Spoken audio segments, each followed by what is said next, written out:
Welcome to Rework, the podcast by 37 Signals about the better way to work and run your business. I'm Sean Hildner, and as always, I am joined by 37 Signals co-founders and the authors of Rework, David Heinemeier Hansen. How are you? Good, Sean. I'm good. Good. And Jason Fried, how are you? Doing pretty well. Thanks, Sean. Fantastic. Well, this week we're talking about interruptions and productivity. I wanted to start by asking both of you, what times of day do you find yourself doing your most or doing your best work? You know, for me, it's about whenever I can get like a few hours together. It's not really morning or night or afternoon or so much like that for me. It's a mindset actually for me. When I look at my schedule and go, there's nothing on it today, I do better work. If I go, oh, there's something at 11, there's something at 1, there's something at 4, it's harder for me to get into the zone. Totally. But mostly it's when, no one else is around. Yeah, it's the same thing. I mean, when I look at a calendar day that's just peppered with stuff, I'm almost like willing to declare defeat on that day already. I'm like, yeah, I'm not going to get anything done today, am I? Because there are 3 things on here, and those things are just going to puncture the day just enough. Like, it's funny. I actually, to really get into the zone, I need to be bored. And like, it takes a little while for that boredom to build up. And usually it's actually sometimes even a couple of hours of like boredom where I don't have anything I have to do. And then I do all the housekeeping of answering the emails and the Basecamp stuff and so on. And then I run out of that. And then I just like said, all right, I guess I have to get on with the real work. And then I dive into the stuff that I'm actually fired up to do. Yeah. So really, as this essay, Interruption is the enemy, it really is true. And you see the enemy coming. It's not even like the enemy is sneaking up upon you. I can see the enemy clear as day at the beginning of the day if the calendar is full of stuff. And it doesn't even have to be that much. Yeah. If I have 3 things on that damn calendar, and it might just be half an hour there and 45 minutes here, that day is written off, right. Which is why it's so crucially important that you have days in your calendar that are not, I was about to say free, but that's not what they are. They're filled with the work. They're not leaving space for the midday interruptions and the cutoffs. That's really where it happens. And sometimes I got to say, if I'd been in a bad streak where I've had like several days in a row that kind of looked crappy because the calendar was filled, it might take more than a day to get back in the other zone. I feel that all the time with either product work, programming, or writing, that it's like this slow crank that has to get started up, and it sputters a bit before it gets going, which is also one of the reasons that when it's finally running, like when you're on a streak, I've been on these streaks with writing, for example, where I've written every day for 20 days. I'm like, I just know that if I hit the brakes on this, if I pause for 2 days, it's not starting back up. You're not going back. Right. I think we may have talked about this before. I'm probably not giving away too much, but we've been thinking about building a calendar. Yeah. And there's this one feature I want to build in it as a total gag, but it's just called What If. It's the What If feature. And you turn the What If feature on and it clears away everything on your calendar that other people put there. So any events that you've accepted invites for, they just go away for a minute. And it's a fantasy land thing. It's not real, but it's called What If. It's of course like kind of silly, but also kind of important because that could be what your schedule is. Now, not for everybody, because not everybody has full control over these things. I get that, but it's still a look at what could be. And I think that that's really important because it's, you look at a calendar, most people's calendars are full of, Tetris blocks, as we like to call it. And you actually can't ever see what it was like or what it could be like because everything's there and you can't get rid of the stuff. So it's too easy to say yes to those things. I think that's what I would want. I want a pop-up that says, you've said yes to the last 3 invites. Do you want to maybe take one out? You want to say no this time? Well, one tactic I've tried to impose on myself from time to time is to do the alternate week things. Don't schedule anything on alternate weeks. Make sure that week is empty. And then you pack jam full the other week if that's what you need to do.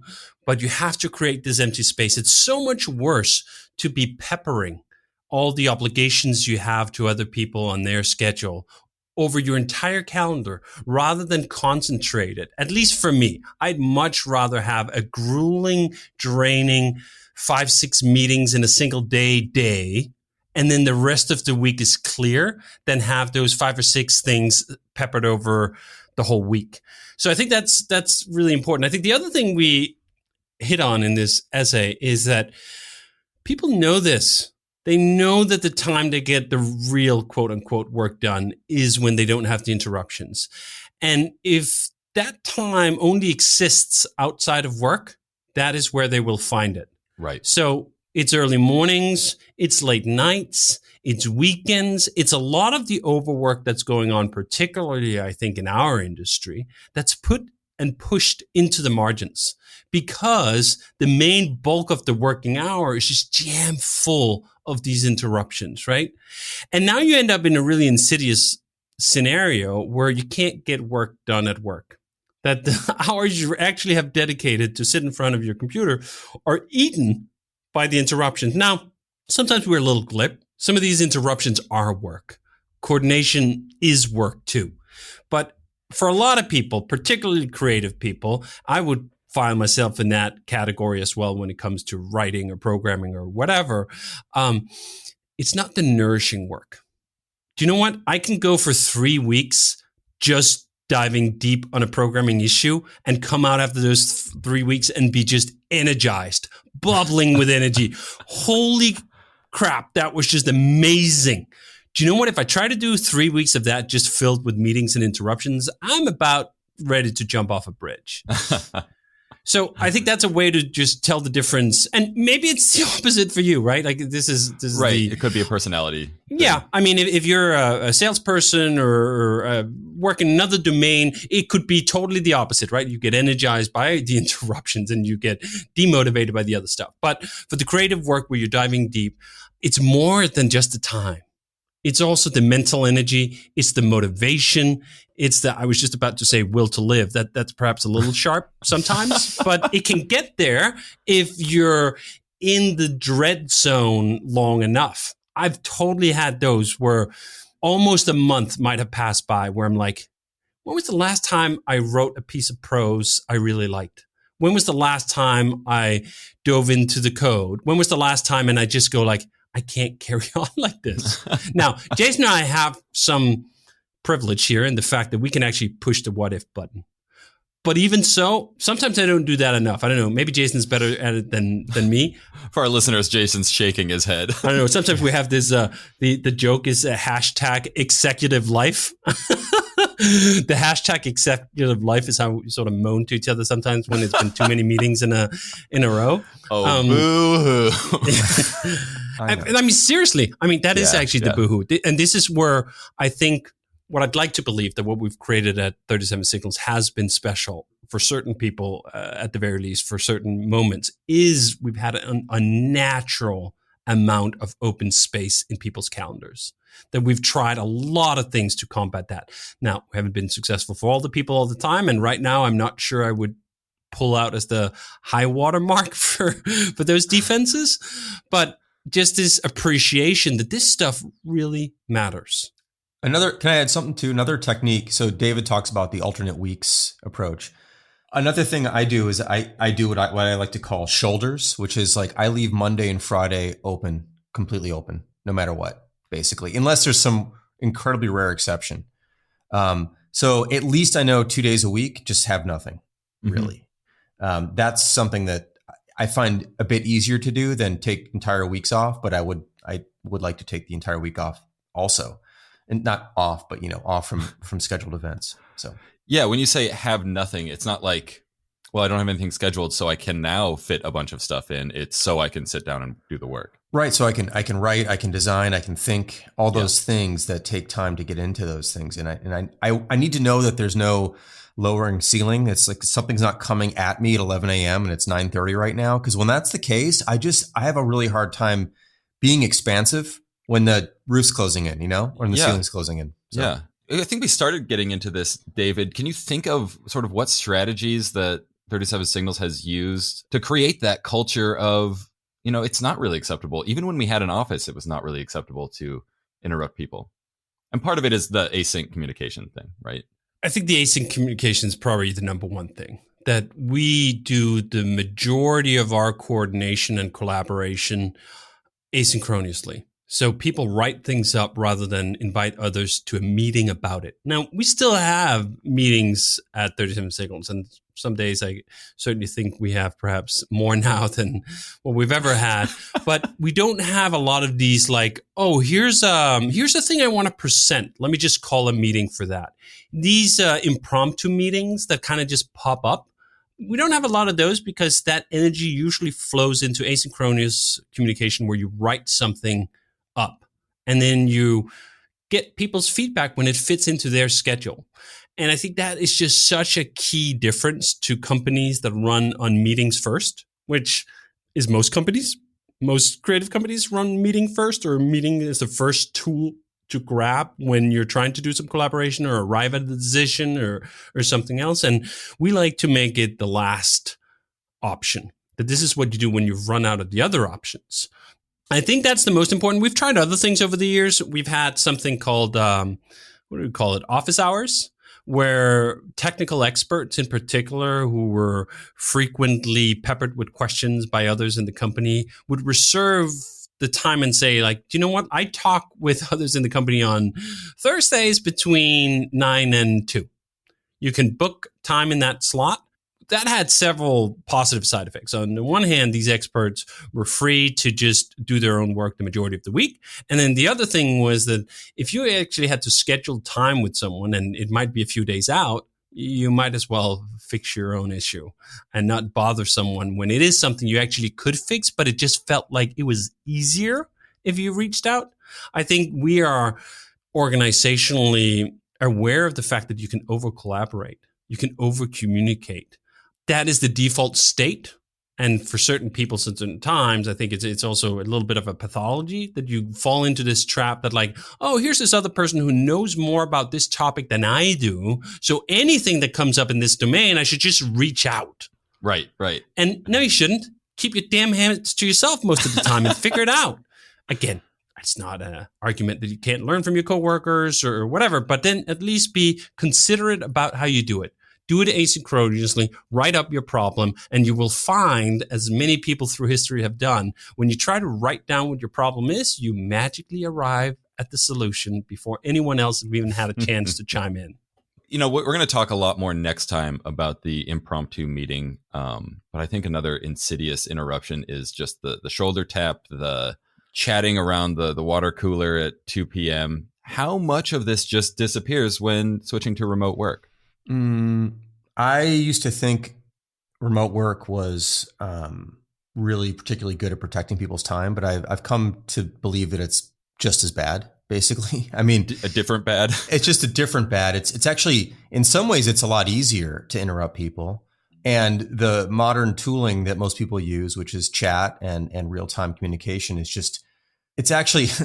You can be lazy and still interrupt people. If you don't want to walk across the office to tap someone on the shoulder, like that's like, oh, I got to get up and do that.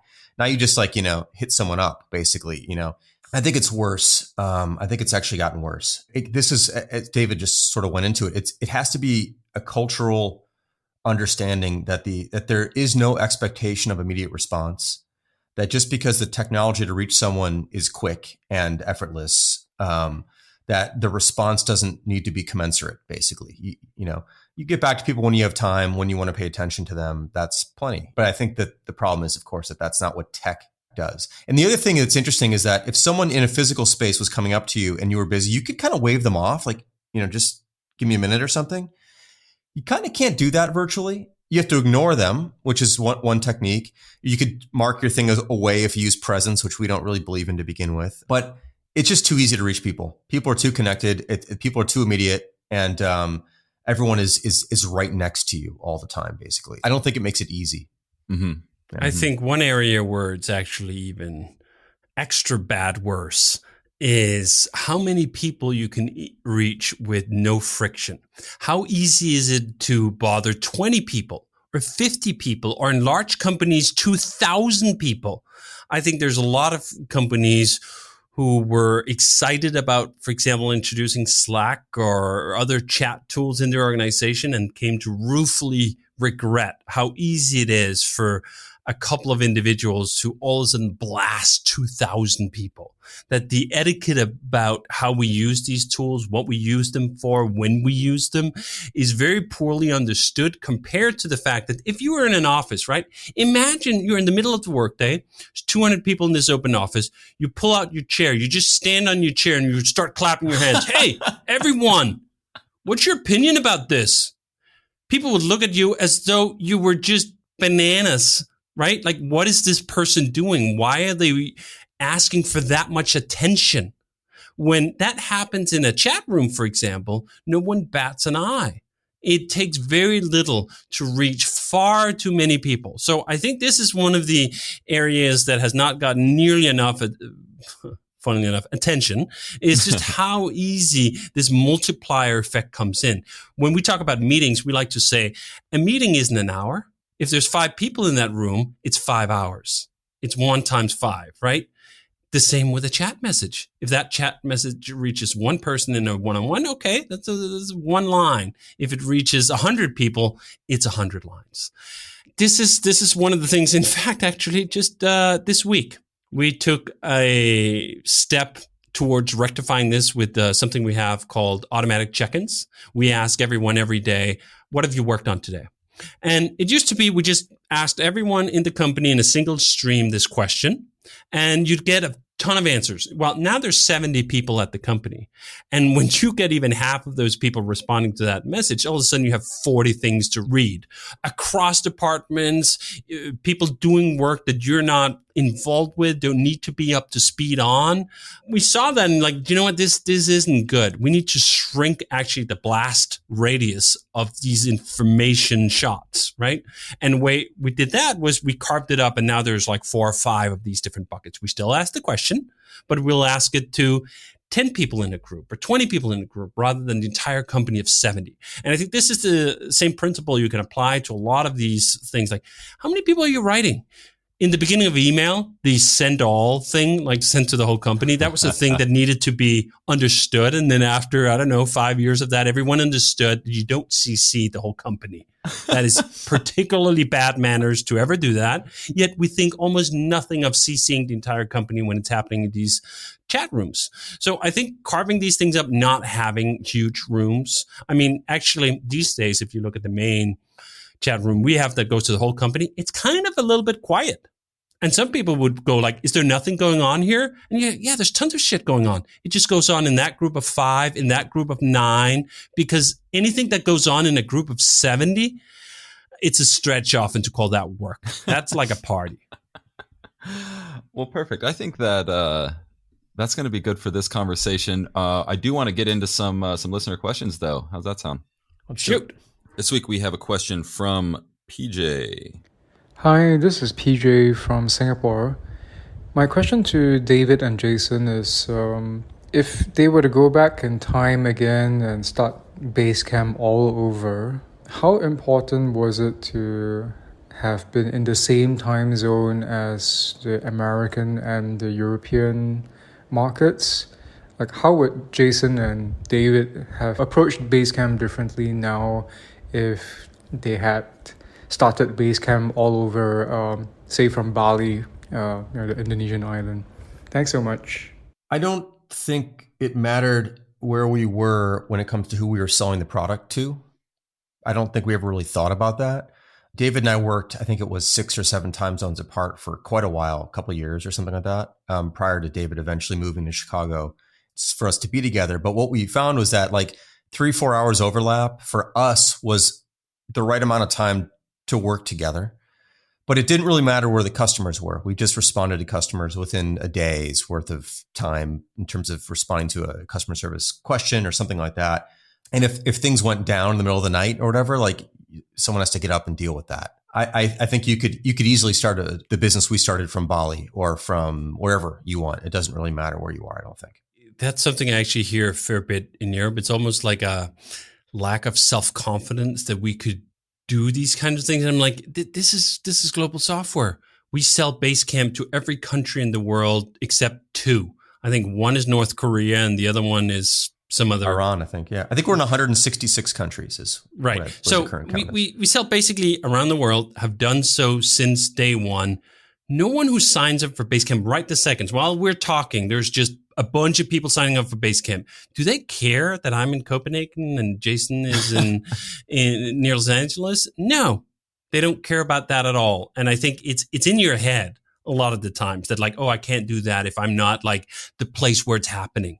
I think actually for us, it was a benefit. It was a gift that we were not in quote unquote the place where it was happening. We were not in Silicon Valley. We were in Chicago and Copenhagen. At the time, not exactly hopping hubs of entrepreneurship or startups or technology or software. And it provided us with just enough space to go our own way, think our own thoughts, be original, first principles in our approach. I'd say that's a gift. I'd say cursed be you who have to start your startup in Silicon Valley these days. How important is that overlap when you're starting out, though? You mentioned you had, 3 or 6 hours overlap between you and David. Would it even have been possible if you were in Chicago and someone was in Sydney? No. It's hard. It's hard.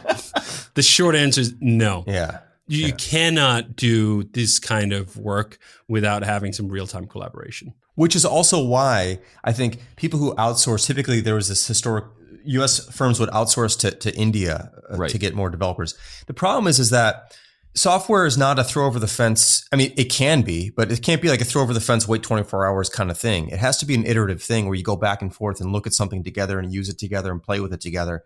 If you don't have the together time, you're really going to be missing out on a lot. You don't need 8 hours of it, but you probably need, I'd say minimum 3. Minimum 4 is probably better. But yeah, Chicago and Sydney just wouldn't have worked. We've tried it.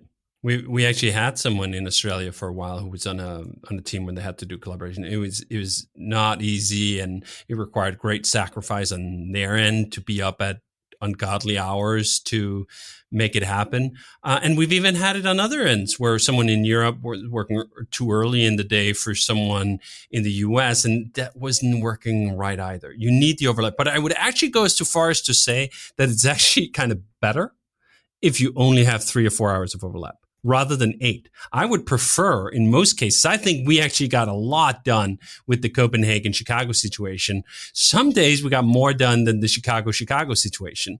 So are you sort of forced to have that extra time? Yeah. No, you're forced the alone time. That's the magic. The focus time. Right. The magic is you're just granted by virtue of time zones 3 or 4 hours of alone time. And then you have all the collaboration to show the work and go over the work together. And then there's someone on the other hand.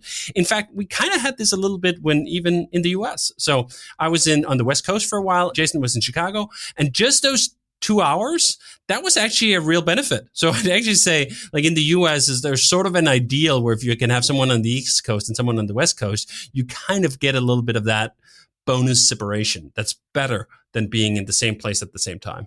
Well, fantastic. I do have to say that if you're trying to produce a podcast, you want your guests to be as close to the same time zone as possible, just for scheduling reasons. But that's neither here nor there. Thank you, PJ. If you have any questions to put to Jason or David, leave us a voicemail at 708-628-7850, or better yet, record a voice memo on your phone and email it to hello@rework.fm. And that'll do it for this week's episode. We're taking a break for the summer. I need a vacation, and I'd like to spend some time banking new episodes, so I'll be on a more regular release schedule when we come back in the fall. In the meantime, I'll be releasing a couple bonus shows to tide you over, but have a great summer, and I'll be back in September with the ever-popular Meetings Are Toxic episode. For now, I want to say thank you for joining me, Jason Fried. Thanks, Sean Hildner. And thank you, David Heinemeier Hansen. Thanks, man. I'll see you guys next time. Bye. Cool.